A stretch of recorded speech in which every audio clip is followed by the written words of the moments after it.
मैं जो है अभी कल की वर्ल्ड जो बना रहा हूँ उसमें मैं होस्ट हूँ। मैं डिसाइड करूंगा कि कौन कैसे बात करेगा। ये ओपिनियन वाली बात मैं करता नहीं हूँ। ये साइंस की निगाह में आपने जो किताबें पढ़ी हैं, आपकी किताबों की रोशनी में ये क्या है? मैं आपको उसके साथ एक और चीज़ कह दूं, मैंने एक किताब कोई 20 साल पहले भगवत गीता पे भी लिखी थी, तो वो भी मैंने लिखी है, तो मैंने उस हिसाब से भी पढ़ा हुआ है। बट अगर ये कहते हैं मैं सुप्रीम हूं, जैसे आपने उनसे सवाल पूछा, तो मैं इसी क्षण अपनी डिग्री फाड़ने को तैयार हूं, मैं अपनी एजुकेशन छोड़ने को तैयार हूं, और मैं आप जो बोलोगे इनका तो जो भी ये कह रहे मैं चक्र चला दूंगा, वो चला दूंगा, मैं कह रहा हूं वो जो चक्र चलाएंगे वो इन्हीं के ऊपर मैं डाल दूंगा।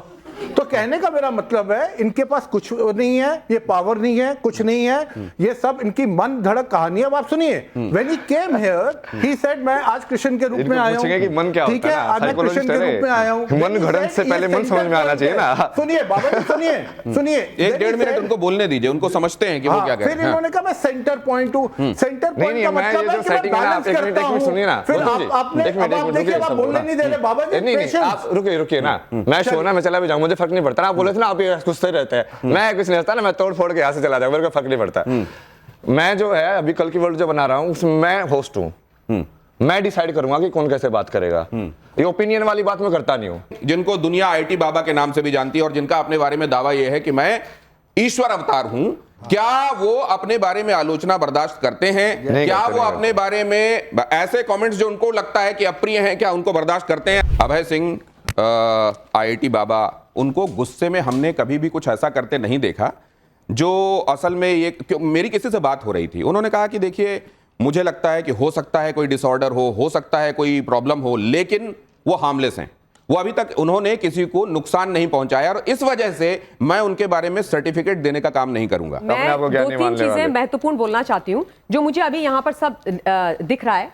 बहुत सम्मान है सबका, हृदय की गहराइयों से सम्मान है। मैं बहुत मतलब प्रैक्टिसिंग हिंदू हूँ, सनातनी हूँ, पर मैं ये कह रही हूँ कि एक युवा है जो हाईली एजुकेटेड है, जिन्होंने अपनी पढ़ाई को छोड़ करके वो सनातन में आए, किसी चीज से गाइड होकर के आए, तो अगर वो आए हैं, वो अपनी बात बोल रहे हैं, तो उसमें विरोध क्यों करना है? हम इतना मतलब विरोध वाले उसमें क्यों आ गए उनके साथ? वो बोले, हम उनको समझे जहां पर नहीं है। मैं अब मानवी जी के पास, मानवी जी ये विरोध गलत है या ये दावा गलत तरीके से बात बहुत जल्दी से एक तरीके से बात करें। कहीं ना कहीं विरोध गलत है। अगर वो रुचि रख रहे हैं, सनातन को और बेहतर तरीके से जानना चाह रहे हैं, तो मुझे मैंने जैसे भी पहले बोला कि कहीं ना कहीं जलने की बू आती है, क्योंकि इन्होंने ये कह रहे हैं कि हमने बहुत पढ़ाई करी, जैसे 10th 12th और जो बहुत वेद पढ़े हैं, और इतना करने के बाद भी लगे रहते हैं ऐसे लोगों से इंस्पायर होंगे। इतना करने के बाद भी, अरे क्या बात, ये देखिए इनको प्रसाद भी मिल गया। हाँ जी, आपने बात की। इतना सब कुछ करने के बाद भी वो लोगों का दिल नहीं जीत पाए, वो मुकाम पे नहीं पहुंच पाए, तो इसीलिए उनको आपत्ति है इस वक्त। बहुत सारे लोग ऐसे हैं जिनको ये लग रहा है कि भाई ये इतनी जल्दी क्यों प्रसिद्धि में पहुंच गए, क्यों इनको लोग इनके बारे में चर्चा हो रही है, और उनको ये बर्दाश्त नहीं हो रहा है, इसलिए इनकी आलोचना हो रही है। यहाँ जो जनता मौजूद है, जिनमें से एक को चॉकलेट भी मिल चुकी है, और ये डार्क चॉकलेट है बाय द वे, इसमें कोका का परसेंटेज ज्यादा होता है, तो ये कहते हैं स्वास्थ्य के लिए अच्छी होती है, लेकिन जुबान के लिए उतनी अच्छी नहीं होती है। लेकिन आपके जुबान में अभी सवाल क्या है, पहले वो जान लूं। मेरा बाबा सवाल है कि जैसे आपने सर बाबा जी आपने बोला था कि आपको अपनी लाइफ प्राइवेट रखनी है, किसी से शेयर नहीं करनी, ना ऑडियंस ना मीडिया से, तो अब लाइमलाइट में क्यों आना है? मैं तो बोला नहीं, मतलब प्राइवेट और पब्लिक में आपका सवाल हो गया। हाँ, मेरा प्राइवेट और पब्लिक में अंतर नहीं है। मैं तो इनको ये बोलता हूँ कि मैं कैमरा रोलिंग कुछ नहीं होता मेरे लिए हमेशा कैमरा रोलिंग है। वो कहते हैं कि वो सेम ही हो, प्राइवेट और पब्लिक को सेम बना दिया। वो कहते हैं मेरे लिए जैसा ये है वैसा ही वो है, आपके लिए फर्क होगा। हाँ, मतलब आप कब ये सोचे कि आपको इस फील्ड में आना है? मतलब आईआईटी फिर वही टर्निंग पॉइंट नहीं, ऐसा कुछ टर्निंग पॉइंट कुछ नहीं है ना। वो आपको वही तो बताया कि तो सारा फेमस हुआ, वो कहाँ जाओगे, यही आओगे। जैसे हमारी गवर्नमेंट आईआईटीज पे बहुत इन्वेस्टमेंट करती है, वो आईआईटी में जो पढ़ता है इन पे भी की, तो ये नहीं हुआ कि वो इन्वेस्टमेंट वेस्ट हो गई अगर इन्होंने वो छोड़ के? नहीं, अभी मैं सब लोगों को पूरा आईआईटी का वो चेंज करें ना, विश्वविद्यालय बना रहे हैं ना, श्री विश्वविद्यालय, जहाँ पे असली एजुकेशन हो गया। अभी तुम फिजिक्स पढ़ रहे हो, पर तुमको फिजिक्स समझ में आती है कभी? चार्ज समझ में आता है, मास समझ में आता है, क्या होता है? मेरा सवाल स्वामी तो बस पढ़ लेते हो उसको। मेरा सवाल स्वामी जी से है कि जैसे कि वो मलंग है, अब आपने उनसे श्लोकों के सवाल पूछे, वो खुद को डिफेंड कर रहे हैं, तो क्या वो गलत है? अगर वो खुद को डिफेंड करें, डिफेंड करने का हक खुद को सबका है, तो आप जैसे उनसे श्लोकों के सवाल पूछ रहे हैं, वो खुद को डिफेंड। कुल मिला के ये इनका सवाल कि भक्ति मार्ग ज्ञान मार्ग दोनों होते हैं। ज्ञान मार्ग में आपको सारा ज्ञान होता है, भक्ति मार्ग में हो सकता है आपको उतना ज्ञान ना हो, लेकिन ईश्वर अंश के बारे में आप जानते हैं। तो अगर उनको स्तोत्र या श्लोक नहीं आते हैं, तो क्या वो ईश्वर के करीब नहीं हो सकते। अरे सब आता है मेरे को, मैं क्यों बताऊं? ईश्वर सजीव क्यों अविनाशी, सुनाऊं मैं उनको? लेकिन भगवान नहीं बन सकते कौन होते हैं ना। मेरे से पूछने वाले? आप अपने आप को भगवान मान रहे हैं। जरा ये देखिए ये क्या है, IIT बाबा। यहां भी देखिए सवाल लिखने वाले ने भी आपको बाबा लिखा है, तो प्रोड्यूसर से भी मिलवाऊंगा अभी आपको। IIT बाबा की नजर में युवाओं का रोल मॉडल कौन है? स्वामी विवेकानंद हैं, महात्मा बुद्ध हैं, आदि शंकराचार्य हैं, कौन है? स्वामी विवेकानंद, महात्मा बुद्ध, आदि शंकराचार्य है, गुरु नानक, फिर उसके बाद वो चाइनीज जो थे उसके अंदर जो हर्मेटिका जो लिखने वाले वो थे इजिप्ट के। उसके बाद इसके अंदर कौन कौन ऐड करोगे? शिवा सबसे पहले आदि गुरु, जैसे आदि शंकराचार्य है ना वैसे आदि गुरु शिवा। उसके बाद कृष्णा तो है ही, उसके बाद वो कौन होगा? बहुत सारे हो ना अपने यहाँ पे, तो जैसे जैन भी हैं, महावीर जैन भी हैं। अब उसको डालते जाओ। मीराबाई भी हो सकते हैं तुम्हारी आइडल, सूरदास भी हो सकते हैं तुम्हारे ओशो आइडल। भी? हाँ, ओशो भी? ओशो को मत बनाना यार। ओशो क्या है ना, वो तांत्रिक टाइप का इंसान है ना वो। ईश्वर को पाने का सरल मार्ग क्या है? भक्ति मार्ग है कि ज्ञान मार्ग है? सरल तो भक्ति है, क्योंकि भक्ति में तुम पहले ही जवाब मान लेते हो हाँ, ये कह ईश्वर है, भक्ति करो। तो काइंड ऑफ जवाब तो तुमको ऑलरेडी मिल गया है।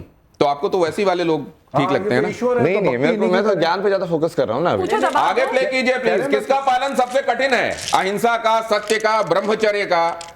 किसका पालन सबसे कठिन है? किसका पालन सबसे कठिन है? एक ही है वैसे ये तीनों चीजें। सत्य पे चलोगे तभी अहिंसा पॉसिबल है।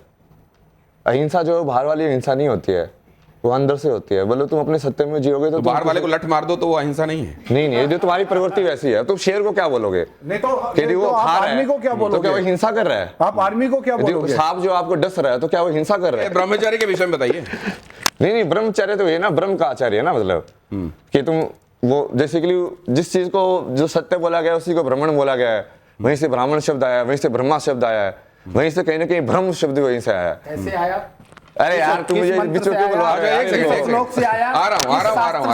नेक्स्ट आपके पास आऊंगा, पूरी बात सुनूंगा। नेक्स्ट प्ले कीजिए। आगे जीवन का अंतिम उद्देश्य, आप मुझसे बात कीजिए। जीवन का अंतिम उद्देश्य क्या है? विज्ञान की खोज। एक ही है वो, एक ही है वो। विज्ञान की खोज और परमात्मा की प्राप्ति एक ही चीज है। सांख्य योग है वो ऊपर वाला। हाँ, ऊपर वाला जो सांख्य योग गीता में जो कृष्ण बोलते हैं ना, हाँ। मतलब सांख्य जिस चीज का मतलब नंबर के अंदर समझना। हाँ। सांख्य वही होते हैं, संख्या। हाँ। तो वो उस विज्ञान की खोज करोगे तो भी तुम वही करोगे, और परमात्मा की प्राप्ति वो तो फाइनल है। मतलब वो कोई भी योग का तरीका आप बना सकते हो। मतलब सांख्य ये योग, भक्ति योग, एक ही सिक्के के दो पहलू हैं। एक ही सिक्के के दो पहलू। नेक्स्ट प्ले कीजिए। जीवन का अंतिम उद्देश्य विज्ञान सम्मत होकर चीजों को देखना, ईश्वर की प्राप्ति दोनों ही है। अगर आश्रम बनाना हो तो कहां बनाएंगे? गोवा में बनाएंगे, आश्रम में। अयोध्या में बनाएंगे, ऋषिकेश में बनाएंगे। मंदिर कहां होगा बाबा का? नहीं, मंदिर नहीं बना रहे। एक तो श्री विश्वविद्यालय बना रहे, एक उसका पूरा प्लान किया कि वो बीच में सरस्वती देवी का मंदिर होगा, फिर उसमें 64 जो योगिनी है, 64 जो कलाएं होती है उनके हिसाब से मंदिर होगे, और जो जिस कला का जो देवी होगी ना उसके हिसाब से उसको सिखाएंगे वहाँ पे, और उस टाइप की एनर्जी बनाएंगे वहाँ पे। महाकुंभ का सबसे आकर्षक चेहरा कौन सा है? ये सवाल ही गलत है। अभी तो बोल रहे थे सबसे बढ़िया ये निकला है। सबसे आकर्षक चेहरा कौन सा? मेरा। तो आप ये कह रहे हैं कि चौथा चेहरा होना चाहिए जो मैं हूं। तो मेरा तो डाला ही नहीं तो आप आपने। तो दिख ही रहे हैं इसमें। आप इनमें बता दीजिए, मोनालिसा। इनमें बेहतर विचारक कौन है? किसके विचार बेहतर हैं? महात्मा गांधी, डॉक्टर हेडगेवार का आगे मतलब इनसे तो बेहतर ही है वो। पूरा वो भी नहीं है क्योंकि वो राष्ट्र को देख रहे हैं। वसुधैव कुटुंबकम का कहीं ना कहीं वो कॉन्फ्लिक्ट आएगा ना उसमें। राष्ट्रवाद और वसुधैव कुटुंबकम को दोनों को कैसे हैंडल करोगे अब आप? कि नेशनलिज्म वो अमेरिका वाला हो जाएगा। अमेरिका फर्स्ट है कि वसुधैव कुटुंबकम है। तो सौ धर्म में और जो लोक धर्म में उसमें वो कॉन्फ्लिक्ट है, धर्म संकट जो आप बोल रहे हो ना। लेकिन आप जैसे कहते हैं कि प्रजा जो है वो पालने के लिए होती है, ईश्वर की सारी प्रजा होती है, लेकिन उन्हीं में से रावण छांट लेते हैं, वो उन्हीं में से कंस छांट लेते हैं। तो इसी तरीके से वसुधैव कुटुंबकम तो हो सकता है, लेकिन जिस मिट्टी में पैदा हुए वो हमारी राष्ट्र है, उसको हम सबसे ऊपर रखेंगे। दोनों चीजें हो सकती हैं। दोनों चीजों की समझ होनी चाहिए, लेकिन दोनों चीजों की समझ होनी चाहिए। लेकिन इनसे बेहतर वो है, आपने कह दिया। चलिए नेक्स्ट प्ले कीजिए। IIT बाबा के लिए पहले क्या? गीता, संविधान। गीता की जगह आप वेद भी लगा सकते हो, जो कि वो साइंटिफिक भी है। फिर जैसे गीता में वो सिर्फ जो ज्ञान टाइप में है ना, और वेद में डालोगे तो वो साइंस की बुक भी वही हो जाएगी। मतलब साइंस की बुक भी वही है, आध्यात्मिक बुक भी वही है, और तुम्हारे संविधान की बुक मतलब जीवन को तुमको धर्म कैसे जीना है वो भी वही है। IIT बाबा से संबंधित ये सवाल देखिए जरा। बेहतर प्रधानमंत्री उनकी निगाह में अभी तक कौन है? जवाहरलाल नेहरू, इंदिरा गांधी, अटल बिहारी वाजपेयी या नरेंद्र मोदी? अटल बिहारी वाजपेयी भी बहुत पसंद है मेरे को। कविता भी लिखते थे ना वो बहुत। कदम मिलाकर चलना होगा। कदम मिला के चल रहा होगा। तो आप कदम मिला के चलने के लिए कहाँ तैयार हैं? आप कई लोगों से नाराज हो जाते हैं। नहीं वो समझ नहीं रहे वो उनका, इसलिए अब एडिटेड वर्जन नरेंद्र मोदी आए ना, कि जो एडिटेड वर्जन कदम मिला के भी चले, बट उनको ये भी समझ में आ रहा हो कि कभी ये जो उल्लू जैसे लोग हैं ना, इनको पिटना भी कब है। कुछ एक सवाल देखिए दूर से आए हैं, ये हमने आपके लिए जुटाए हैं, इनके सवालों के जवाब जरूर दीजिएगा। धर्म संकट पे ये प्ले कीजिए जल्दी से। है कि 4 साल तक आप रिलेशनशिप में रहिए, मैंने सुना है, तो क्या इस वजह से आप बाबा बने बिकॉज रिलेशनशिप में ब्रेकअप हो गया, क्या रीजन है? मैं अर्चना जैन हूँ भोपाल से। मेरा आईआईटी बाबा से ये सवाल है कि आप एक आईआईटीएन हैं और इतनी मेहनत से और इतने कंपटीशन से गुजर के आपने आईआईटी की सीट हासिल करी एंड आईआईटीएन बनने के बाद आपने डिविएट किया अपने करियर को, तो डू यू हैव एनी मतलब इंस्पायरिंग? एक सवाल रखिए, इतने सवाल ले लेंगे तो वो किसका जवाब देंगे? नहीं, पहले वाले का जवाब, क्योंकि इस वाले का जवाब उन्होंने दे दिया और मुझको ये लगता है अगर ये वाले सवाल का जवाब हम दें तो सिद्धार्थ से भी उनके समय और महावीर से भी उनके समय कहा जाता है कि आप लोग सिंहासन छोड़ के क्यों जा रहे हो, आप डिबेट हो रहे हो क्या? लेकिन मैं इस पे पहले वाले में आता हूं, दिल टूटा इसलिए बाबा और भगवान बन गए? ऐसा कुछ नहीं। टूटा है क्या वैसे दिल? शक्ति से प्यार करता हूँ ना मैं। तो शक्ति ने बीच में कहीं दिल तोड़ा क्या? जैसे काली जी आ गई थी एक बार, शिव के ऊपर पैर उन्होंने रख दिया था, उनकी जुबान निकल आई थी। शक्ति के सामने मैं लेट जाता हूँ, तुम करो जो करना है। नहीं वैसे दिल टूटा है क्या आपका? कभी महसूस हुआ आपको कि यार ये तो हार्ट ब्रेक है? नहीं उस टाइम पे लगता था, बट वो हार्ट ब्रेक नहीं है ना।